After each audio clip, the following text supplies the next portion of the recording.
Jefté el Galadita era un guerrero valiente, hijo de Galad y de una prostituta. Galad también tuvo hijos con su esposa, quienes cuando crecieron echaron a Jefté. No tendrás parte en la herencia de nuestra familia, dijeron, porque eres hijo de otra mujer. Entonces Jefté huyó de sus hermanos y se fue a vivir en la región de Tob, donde se le juntaron unos hombres sin escrúpulos, que salían con él a cometer fechorías.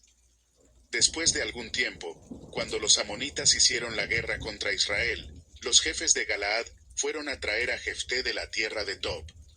Ven, le dijeron, sé nuestro comandante, para que podamos luchar contra los amonitas. Jefté les contestó, ¿no eran ustedes los que me odiaban y me echaron de la casa de mi padre? ¿Por qué vienen a verme ahora cuando están en apuros? Los jefes de Galaad dijeron, por eso ahora venimos a verte. Ven con nosotros a luchar contra los amonitas, y serás el líder de todos los que vivimos en Galaad. Jefté respondió, si me llevan con ustedes para luchar contra los amonitas, y el Señor me los entrega, entonces de veras seré el líder de ustedes. Los jefes de Galaad le aseguraron, el Señor es nuestro testigo, haremos lo que tú digas. Jefté fue con los jefes de Galaad. Entonces el pueblo lo puso como su líder y comandante. Y reiteró en Mizpa todas sus palabras en presencia del Señor. Luego Jefté envió unos mensajeros al rey de los amonitas para que le preguntaran, ¿qué tienes contra mí que has venido a hacerle la guerra a mi país? El rey de los amonitas respondió a los mensajeros de Jefté, cuando Israel salió de Egipto, se apoderó de mi tierra desde el Arnón hasta el Jaboc, incluso hasta el Jordán. Ahora devuélvemela por las buenas. Jefté volvió a enviar mensajeros al rey amonita, diciéndole, así dice Jefté, Israel no se apoderó de la tierra de los moabitas ni de los amonitas. Cuando los israelitas salieron de Egipto, caminaron por el desierto hasta el Mar Rojo, y siguieron hasta Cades. Entonces enviaron mensajeros al rey de Edom, diciéndole, danos permiso para pasar por tu país. Pero el rey de Edom no les hizo caso. Enviaron el mismo mensaje al rey de Moab, pero él tampoco aceptó. Así que Israel se quedó a vivir en Cades. Después anduvieron por el desierto, y bordeando los territorios de Edom y Moab, entraron en territorio moabita por la parte oriental, y acamparon al otro lado del río Arnón. No entraron en el territorio moabita, pues el Arnón era la frontera. Entonces Israel mandó mensajeros a Sihón, rey de los amorreos, que gobernaba en Hesbón, y le dijo, permítenos pasar por tu país hasta nuestro territorio. Pero Sihón desconfió de Israel en cuanto a dejarlo pasar por su territorio, por lo que reunió a todo su ejército, y acampó en Yahaza, y luchó contra Israel. El Señor, Dios de Israel, entregó a Sihón y a todo su ejército en manos de Israel, y los derrotó. Así tomó Israel posesión de toda la tierra de los amorreos que vivían en aquel país, ocupándolo todo, desde el Arnón hasta el Jaboc, y desde el desierto hasta el Jordán. El Señor, Dios de Israel, les quitó esta tierra a los amorreos para dársela a su pueblo Israel. ¿Y tú nos la vas a quitar? ¿Acaso no consideras tuyo lo que tu Dios Quemos te da? Pues también nosotros consideramos nuestro lo que el Señor nuestro Dios nos ha dado. ¿Acaso te crees mejor que Balac, hijo de Zippor, rey de Moab? ¿Acaso alguna vez entró él en litigio con Israel, o luchó contra ellos? Hace ya 300 años que Israel ocupó a Hesbón y Aroer, con sus poblados y todas las ciudades en la ribera del Arnón. ¿Por qué no las recuperaron durante ese tiempo? Yo no te he hecho ningún mal. Tú, en cambio, obras mal conmigo al librar una guerra contra mí. Que el Señor, el gran juez, dicte hoy su sentencia en esta contienda entre israelitas y amonitas. Sin embargo, el rey de los amonitas no prestó atención al mensaje que le envió Jefté. Entonces Jefté, tomado por el espíritu del Señor, recorrió Galaad y Manasés, pasó por Mizpa de Galaad, y desde allí avanzó contra los amonitas. Y Jefté hizo una promesa solemne al Señor. Si verdaderamente entregas a los amonitas en mis manos, quien salga primero de la puerta de mi casa a recibirme, cuando yo vuelva de haber vencido a los amonitas, será del Señor, y lo ofreceré en holocausto. Jefté cruzó el río para luchar contra los amonitas, y el Señor los entregó en sus manos. Derrotó 20 ciudades, desde Aroer hasta las inmediaciones de Minit, hasta Abel Keramín. La derrota fue muy grande. Así los amonitas quedaron sometidos a los israelitas. Cuando Jefté volvió a su hogar en Mizpa, salió a recibirlo su hija, bailando al son de los panderos. Ella era hija única, pues Jefté no tenía otros hijos. Cuando Jefté la vio, se rasgó las vestiduras y exclamó: «¡Ay, hija mía! Me has destrozado por completo. Eres la causa de mi desgracia. Juré algo al Señor, y no puedo retractarme». «Padre mío», respondió ella, «le has dado tu palabra al Señor. Haz conmigo conforme a tu juramento, ya que el Señor te ha vengado de tus enemigos, los amonitas. Pero concédeme esta sola petición», añadió. «Ya que nunca me casaré, dame un plazo de 2 meses para retirarme a las montañas, y llorar allí con mis amigas». «Está bien, puedes ir», respondió él. Y le permitió irse por 2 meses. Ella y sus amigas se fueron a las montañas, y lloró porque nunca se casaría. Cumplidos los 2 meses volvió a su padre, y él hizo con ella conforme a su promesa. Ella era virgen.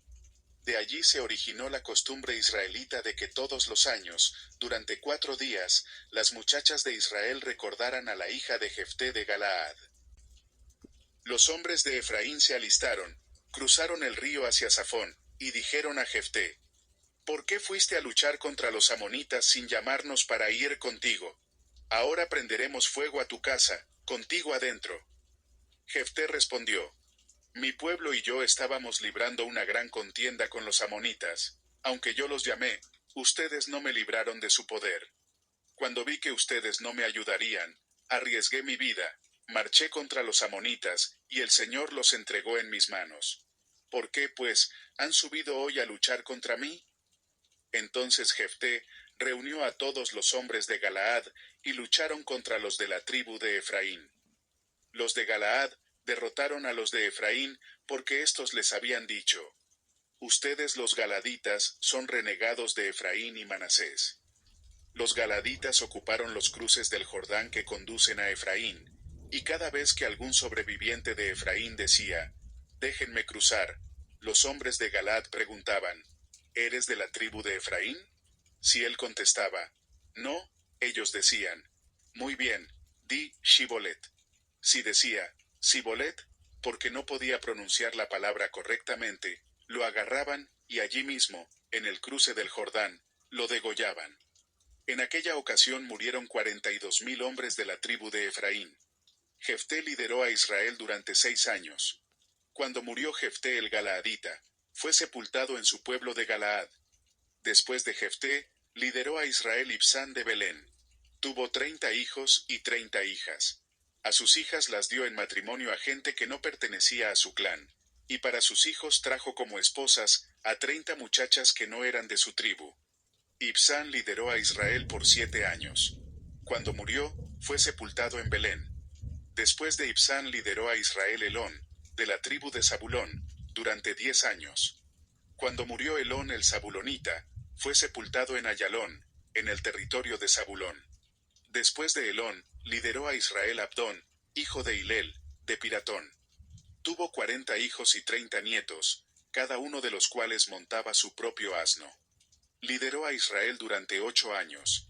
Cuando murió Abdón, hijo de Hilel, fue sepultado en Piratón, que está en el territorio de Efraín, en la región montañosa de los amalecitas. Una vez más, los israelitas hicieron lo malo ante los ojos del Señor. Por eso, él los entregó en manos de los filisteos durante 40 años. Cierto hombre de Sora, llamado Manoa, de la tribu de Dan, tenía una esposa que no le había dado hijos porque era estéril. El ángel del Señor se apareció a ella y le dijo: «Eres estéril, y no tienes hijos, pero vas a concebir y tendrás un hijo. Cuídate de no beber vino ni ninguna otra bebida fermentada, y tampoco comas nada impuro, pues concebirás y darás a luz un hijo. No pasará la navaja sobre su cabeza porque el niño va a ser nazareo, consagrado a Dios desde antes de nacer. Él comenzará a librar a Israel del poder de los filisteos». La mujer fue a donde estaba su esposo y dijo: Un hombre de Dios vino a donde yo estaba. Por su aspecto imponente, parecía un ángel de Dios. Ni yo le pregunté de dónde venía ni él me dijo cómo se llamaba. Pero me dijo: Concebirás, y darás a luz un hijo. Ahora bien, cuídate de beber vino u otra bebida fermentada, y no comas nada impuro, porque el niño será nazareo, consagrado a Dios, desde antes de nacer hasta el día de su muerte. Entonces Manoa oró al Señor: Oh Señor, te ruego que permitas el regreso del hombre de Dios que nos enviaste, para que nos enseñe cómo criar al niño que va a nacer. Dios escuchó a Manoa, y el ángel de Dios volvió a aparecerse a la mujer mientras ésta se hallaba en el campo. Pero Manoa, su esposo, no estaba con ella. La mujer corrió de inmediato a avisarle a su esposo: Está aquí, el hombre que se me apareció el otro día. Manoa se levantó, y siguió a su esposa. Cuando llegó a donde estaba el hombre, dijo: ¿Eres tú el que habló con mi esposa? Sí, soy yo, respondió él. Así que Manoa preguntó: Cuando se cumplan tus palabras, ¿cómo debemos criar al niño? ¿Cómo deberá portarse? El ángel del Señor contestó: Tu esposa debe cumplir con todo lo que he dicho. Ella no debe probar nada que proceda de la vid, ni beber ningún vino ni ninguna otra bebida fermentada. Tampoco debe comer nada impuro. En definitiva, debe cumplir con todo lo que he ordenado.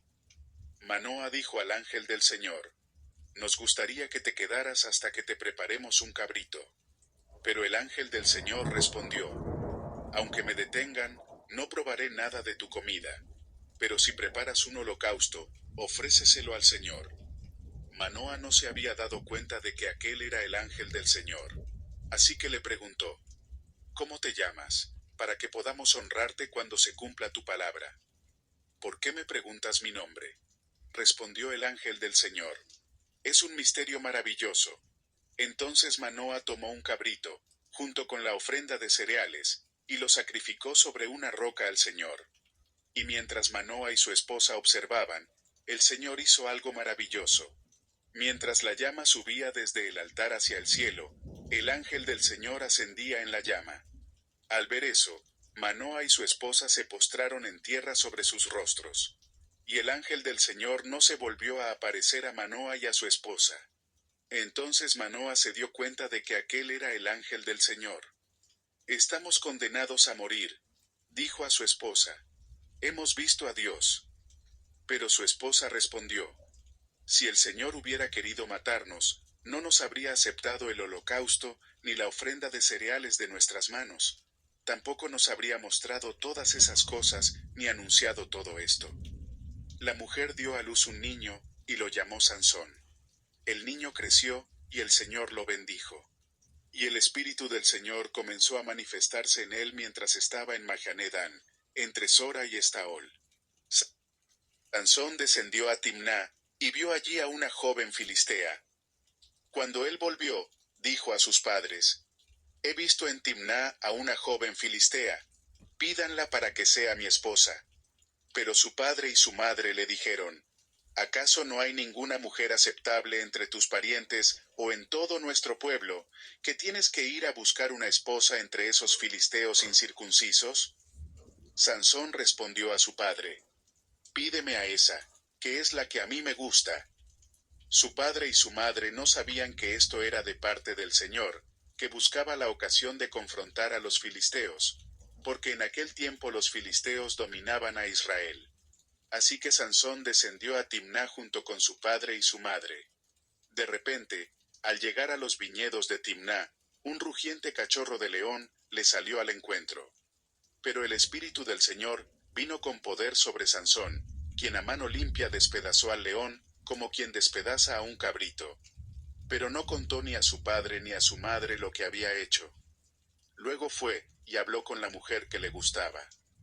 Pasado algún tiempo, cuando regresó para casarse con ella, se apartó del camino para mirar el león muerto, y vio que había en su cadáver un enjambre de abejas y un panal de miel.